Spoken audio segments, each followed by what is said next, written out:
पिछले जन्म के संस्कार इस जन्म में आदत बन जाते हैं। इस जन्म की आदतें अगले जन्म में फिर संस्कार बन जाएंगी। फिर अंत कहां है? अंत है इस बात में, इस सत्य को जान लेने में कि तुम संस्कार नहीं हो, तुम आदत नहीं हो। अंत है इस सत्य के प्रति जाग जाने में कि तुम पृथक हो। अंत है होश में, अंत है साक्षी भाव में। निश्चित ही तुमने कल भी क्रोध किया था, परसों भी क्रोध किया था, आदत बन गई। आज किसी ने जरा सा उकसा दिया, अंगारा तो था ही भीतर, रोज रोज संभाला था, हो गए। राख भी जमी थी तो बस ऊपर जरा सी परत थी, किसी ने फूंक मार दी, परत झड़ गई, अंगारा बाहर आ गया, तुम क्रोध से भर गए। आज तुम क्रोध करोगे, कल के लिए फिर और तैयारी हो गई। ऐसे रोज रोज तुम अभ्यास बनाते जाओगे, संस्कार गहन होता जाएगा। और जितना संस्कार गहन हो जाएगा उतने ही तुम यंत्रवत हो जाओगे। कोई भी तुम्हारी बटन दबा दे तो क्रोध करवा दे, कोई भी तुम्हारी बटन दबा दे तो तुम प्रसन्न हो जाओ, कोई भी झुक के नमस्कार कर ले, तुम्हारी प्रशंसा कर दे तो तुम गदगद, कोई जरा गाली दे दे तो तुम जार जार। तुम यंत्रवत हो जाओगे और बटने लोगों को पता हो जाती। सबको पता है एक दूसरे की बटने, कहां से दबा दो कि सब ठीक हो जाता है, कहां से दबा दो कि सब गड़बड़ हो जाता है। तुम मशीन हो क्या या मनुष्य हो? मनुष्य होने का इतना ही अर्थ है कि कोई तुम्हारी क्रोध की बटन दबाए चला जाए, लेकिन तुम कहते हो नहीं करना, तो बटन दबती रहती। वो आदमी थक जाता, लेकिन तुम क्रोध नहीं करते। तुम कहते हो मैं अपना मालिक हूं, जब करना चाहूंगा करूंगा, जब न करना चाहूंगा नहीं करूंगा। प्रतिक्रिया और क्रिया में यही फर्क है। प्रतिक्रिया में दूसरा मालिक है, तुम नहीं, और क्रिया में तुम मालिक हो, दूसरा नहीं। और बड़े मजे की बात है, प्रतिक्रिया बांधती है, क्रिया मुक्त करती है। जो अपने कर्म का मालिक है उसके कर्म का कोई संस्कार नहीं बनता, और जो अपने कर्म का मालिक नहीं है, जो प्रतिकर्म करता है, रिएक्ट होता है सिर्फ, उस आदमी के जीवन में बंधन बनते चले जाते हैं।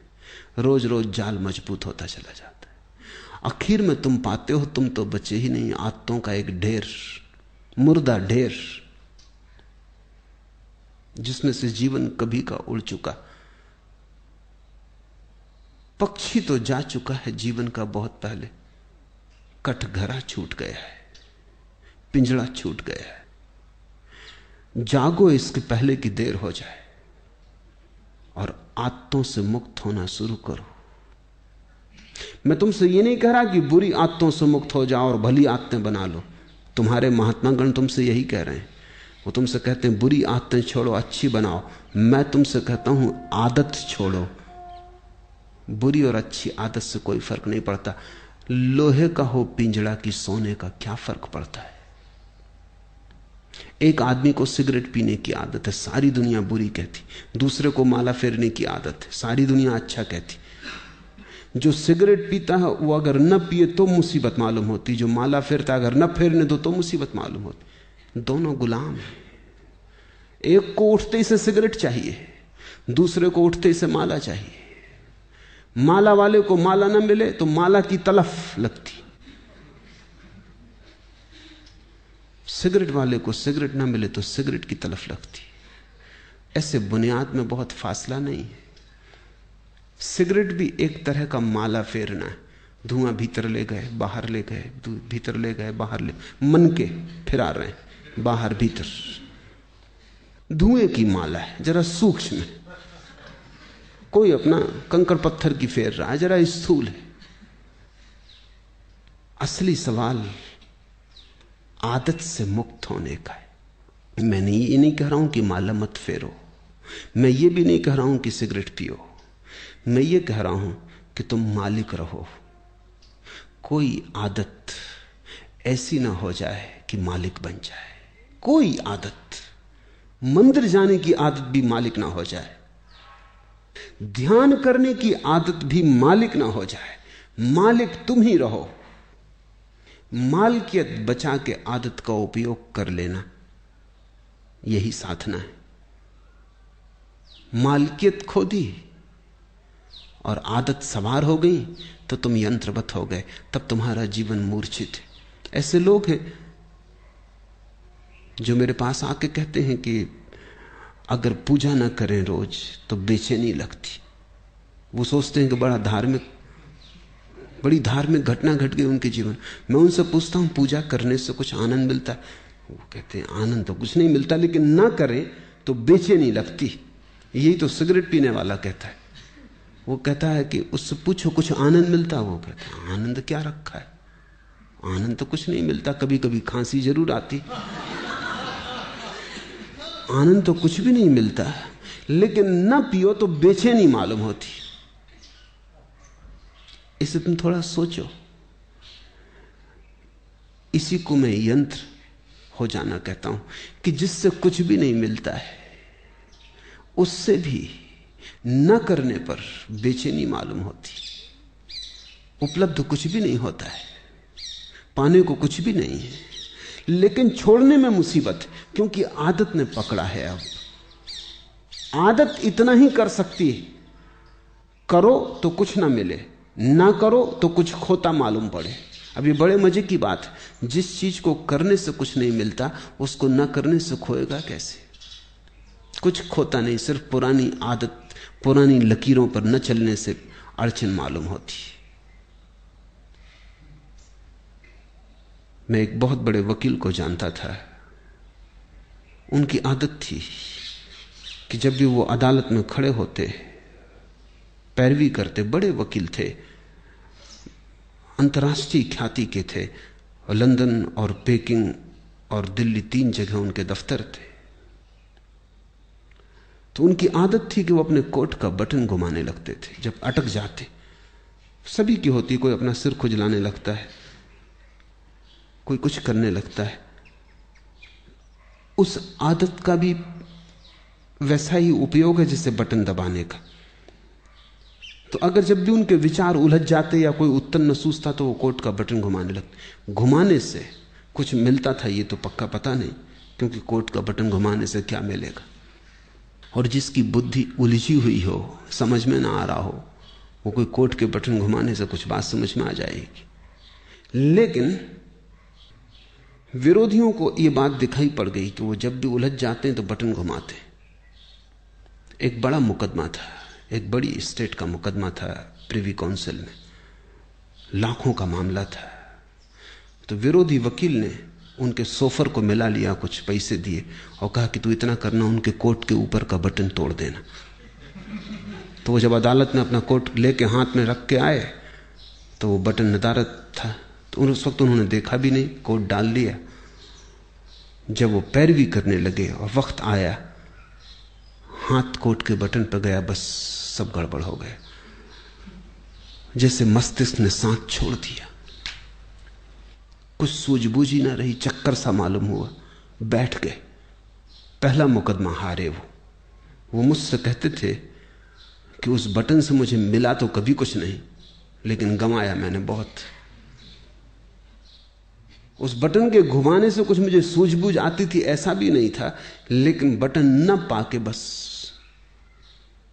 मैं समझ ही ना पाया कि अब क्या करूं। हाथ से जैसे कोई हथियार छूट गया। भरोसा किए बैठे थे और वक्त पर जिस पे भरोसा था वो दगा दे गया।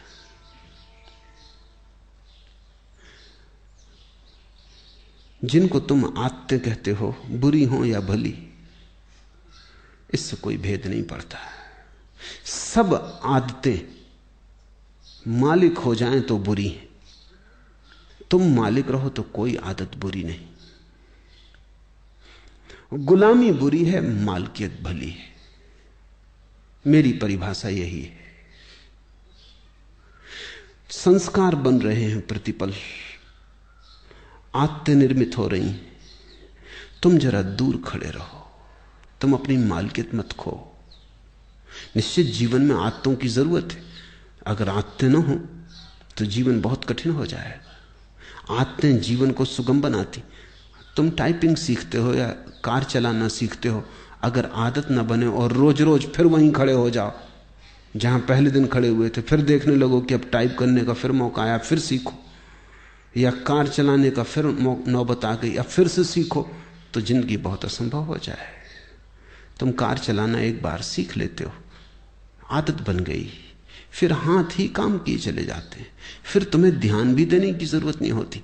ठीक ठीक ड्राइवर गीत भी गुनगुना लेता है, बात भी कर लेता है, रेडियो भी सुन लेता है, और कुछ तो ड्राइवर ऐसे हैं कि झपकी भी ले लेते और गाड़ी चलती रहती। जीवन में आदत की जरूरत है, बस ध्यान इतना ही रखना जरूरी है कि आदत मालिक ना हो जाए। मालिक तुम बने रहो तो संसार में कुछ भी बुरा नहीं, स्वामित्व तुम्हारा हो तो संसार में सभी कुछ अच्छा है।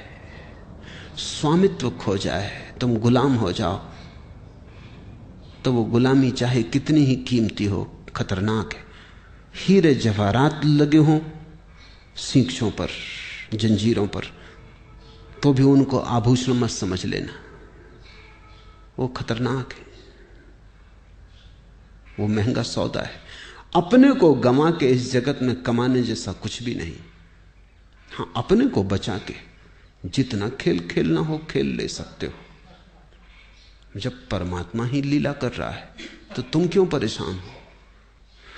लेकिन परमात्मा मालिक है, और जब तुम भी अपनी आत्माओं और संस्कारों के मालिक हो जाओगे तो तुम भी अपने छोटे से संसार में परमात्मा हो जाते हो। बुद्ध ने इसी को होश कहा है कि सब करना लेकिन होश पूर्वक करना।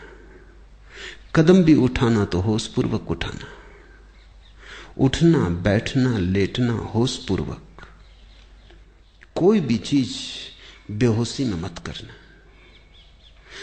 अगर तुम होश को साधते रहो तो आदत तो बनती रहेगी, आदत का तुम उपयोग करते रहोगे, लेकिन आदत के पीछे होश की धारा भी बह रही है। चैतन्य का दिया भी जल रहा है, वो भी निर्मित हो रहा है, उसकी भी सघनता बढ़ रही, उसका भी प्रकाश गहन होता जा रहा है। जीवन में सिर्फ आदतें ही आदतें रह जाएं तो आत्मा खो जाती है। आदतों के पीछे तुम भी रहो अलग पृथक, और इतनी तुम में मालकियत हो कि किसी आदत को अगर तुम छोड़ना चाहो तो इसी क्षण छोड़ दो, लौट के दोबारा सोचने की जरूरत भी ना पड़े। मैंने सुना है कि जब पहली दफा उत्तर ध्रुव पर यात्री पहुंचे तो वो एक बड़ी मुसीबत में पड़े। 3 महीने का भोजन था, वो चुक गया, और कोई 15-20 दिन उन्हें भूखे उपवास में गुजारने पड़े। कभी मछली पकड़ लेते तो ठीक, कभी ना पकड़ पाते तो मुश्किल। जहाज उलझ गया, बर्फ में फंस गया। लेकिन उन यात्रियों का जो कैप्टन था, उसको सबसे ज्यादा जो मुसीबत आई वो भोजन की नहीं थी। लोग बिना भोजन के रहने को तैयार थे, यात्रियों का दल। सिगरेट की सबसे ज्यादा मुसीबत खड़ी हुई। सिगरेट खत्म हो गई तो लोगों ने जहाज की रस्सियां काट काट के पीना शुरू कर दी। कैप्टन घबराया, उसने कहा अगर 20 दिन ये सिलसिला रहा तो फिर हम कभी वापस ना पहुंच पाएंगे। तुम रस्सियां ही काटे डाल रहे तो ये जहाज आगे कैसे बढ़ेगा, ये पाल गिर जाएंगे।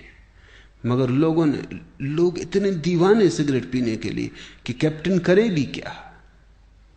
एक आदमी, बाकी सब सिगरेट पीने वाले, उनका करो भी क्या। वो रात को चोरी से काट लें, इधर उधर से काट लें। जब ये जहाज लौट के किसी तरह आया और इसकी अखबारों में खबर छपी तो एक आदमी ने अमेरिका में ये अखबार पढ़ते वक्त अपनी सिगरेट भी पी रहा था, अखबार भी पढ़ रहा था। उससे अचानक ये बात अजीब सी लगी कि लोग गंदी रस्सियां काट काट के पी गए। वो भी चेन स्मोकर था। उसने सोचा, हाथ में सिगरेट थी, उसने सोचा कि क्या यही गति मेरी होती है अगर मैं भी उनके साथ होता? क्या मैं भी रस्सियां काट के पी जाता? एक क्षण उसे ख्याल आया, उसने सिगरेट एस्ट्रे पर रख दी और उसने कहा अब इसको तभी उठाऊंगा जब मेरी ऐसी दशा आ जाए कि मुझे लगे अब मैं गंदी रस्सियां भी पी सकता हूं, नहीं तो नहीं उठाऊंगा। 20 साल बीत गए, वो सिगरेट अपनी टेबल पर ही रखे रहा। लोग उससे पूछते भी कि आधी जली सिगरेट यहां क्यों रखी। वो कहती कि इसको मुझे उठाना है किसी दिन, लेकिन उसी दिन उठाऊंगा जिस दिन मेरी पीड़ा ऐसी हो जाएगी कि आदत बड़ी और मैं छोटा हो जाऊंगा। लेकिन मैं प्रतीक्षा कर रहा हूं, वो घड़ी आती नहीं। 20 साल बीत गए, मैंने 20 साल से सिगरेट नहीं पी है और याद भी नहीं आई है। मैं याद करने की कोशिश कर रहा हूं कि कभी भी आ जाए, क्योंकि मैं जानना चाहता हूं किस मुसीबत में जहाज के लोगों को रस्सियां पीनी पड़ेंगी। लेकिन वो कभी ना आई। उसने अपना संस्मरण लिखा है, मैं संस्मरण पढ़ रहा था। उसने संस्मरण में लिखा है कि मैं समझ नहीं पाता कि क्या बात हो गई, क्योंकि पहले भी मैंने कई बार सिगरेट छोड़ना चाही थी लेकिन नहीं छोड़ सका था। कई बार छोड़ी भी थी तो 2 दिन के बाद फिर पीने लगा था। लेकिन क्या हुआ, अब तो मैं छोड़ा भी नहीं था, सिर्फ प्रतीक्षा कर रहा हूं कि जब भी आदत पकड़ लेगी और झकझोर डालेगी तो पीऊंगा। लेकिन मैं सिर्फ ये जानना चाहता हूं कि मैं भी उस जहाज में अगर होता तो क्या मैंने रस्सियां पी होती। 20 साल से आदत आई नहीं। मेरी समझ में नहीं आता कि हुआ क्या। उसकी समझ में नहीं आ रहा क्योंकि उसे ध्यान का कुछ पता नहीं, होश का कुछ पता नहीं। इसने छोड़ी नहीं है सिगरेट, छूट गई होश के कारण, क्योंकि वो एक ही होश साधे हुए कि जब इतने जोर से तलफ पकड़ेगी कि मैं रस्सियां पी लेता तभी पीऊंगा। लेकिन उस होश के कारण तलफ नहीं पकड़ती। होश हो तो तलफ पकड़ती ही नहीं। अब उसे कोई होश को जानने वाला मिले तो उसे उत्तर मिले, लेकिन अनजाने उसने होश साध लिया है। तुमसे मैं कहता हूं, जो जो आदत तुम्हें पकड़े हो, जबरदस्ती पकड़े हो, उसके प्रति होश साधना। मैं तुमसे नहीं कहता सिगरेट पीना छोड़ो, मैं कहता हूं होश पूर्वक पियो। मैं तो यहां आश्रम में एक कमरा बनवाने जा रहा हूं जहां होश पूर्वक सिगरेट पीने वालों को सुविधा होगी कि वो जाके वहां सिगरेट जरूर पिए, लेकिन जितनी देर पिए उतनी देर ध्यान रखें। एक क्षण को भी बेहोशी में ना पिए बस। फिर अगर पीना हो तो मजे से पिए, कोई हर्जा नहीं। लेकिन मैं जानता हूं अगर होश सज जाए तो ऐसी मूढ़ता कौन करेगा। ऐसी मूढ़ता तो बेहोशी में ही होती है। तो मैं तुमसे कुछ भी छोड़ने को नहीं कहता, क्योंकि मैं जानता हूं छोड़ने से कभी कोई छोड़ नहीं पाया। मैं तुमसे केवल होश साधने को कहता हूं, क्योंकि मैं जानता हूं होश साधने से जो भी व्यर्थ है अपने आप छूट जाता है और जो सार्थक है बच रहता है। होश आध्यात्मिक जीवन की आखिरी कीमिया है, अल्केमी है, वो रसायन है। उसके अतिरिक्त सब विस्तार की बातें हैं। आज इतना ही।